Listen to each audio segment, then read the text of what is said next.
Price the lord. ட்ரேடி prophetic ministry சார்பாக இந்த நாளிலும் கூட எங்களோடு இணைந்திருக்கிறவங்க ஒவ்வொருவருக்கும் இயேசு கிறிஸ்துவ நாமத்தினாலே எங்களது அன்பின் வாழ்த்துக்களை தெரிவித்துக் கொள்கிறோம். இந்த நாளில் கூட நம்ம பார்க்க போற ஆசீர்வாதமான வார்த்தை என்னன்னா, எரேமியாவின் புஸ்தகம் 17வது அதிகாரம் 7வது வசனம். கர்த்தர் மேல் நம்பிக்கை வைத்து கர்த்தரை தன் நம்பிக்கையாக கொண்டிருக்கிற மனுஷன் பாக்கியவான். இந்த நாளில் கூட நம்ம கர்த்தரை மட்டும் நம்பினா போதும். நம்மளோட நம்பிக்கை யாரா இருக்கா? மனுஷன் மீது நம்பிக்கை வச்சிருக்கோமா, இல்ல கர்த்தர் மீது நம்பிக்கை வச்சிருக்கோமா? கர்த்தர் மீது மட்டும் நம்ம நம்பிக்கை வச்சுட்டோம்னு வச்சுக்கோங்களேன், நம்ம யாரு?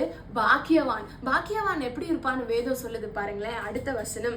அவன் தண்ணீர் அண்டையிலே நாட்டப்பட்டதும் கால்வாய் ஓரமாக தன் வேர்களை விடுகிறதும் உஷ்ணம் வருகிறதை காணாமல் இலை பச்சையாய் இருக்கிறதும் மழை தாட்சியான வருஷத்திலும் வருத்தமின்றி தப்பாமல் கனி கொடுக்கிறதுமான மரத்தை போல் இருப்பான்.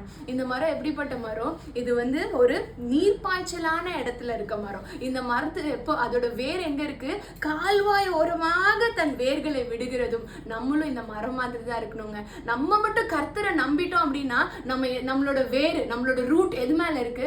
கர்த்தர் மேல இருக்கு. அப்போ இந்த உலகத்து காரியங்கள், மழை வரணுமா இல்ல வெயில் வரணுமா, அது கனி தருமா இல்ல இலை உதிர்ந்துருமா, இலை பச்சையா இருக்குமா, எந்த கவலையுமே இந்த மரத்துக்கு கிடையாது.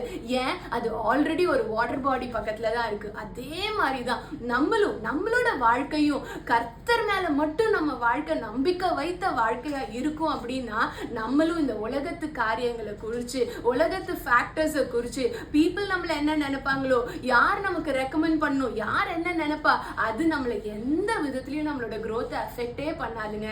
கர்த்தர் நம்மளை அடுத்தடுத்த கட்டத்துக்கு கொண்டு போவாரு. ஆனா அதே சமயம் நான் உங்களுக்கு இன்னொரு வசனத்தை காட்டுறேன் பாருங்களேன்.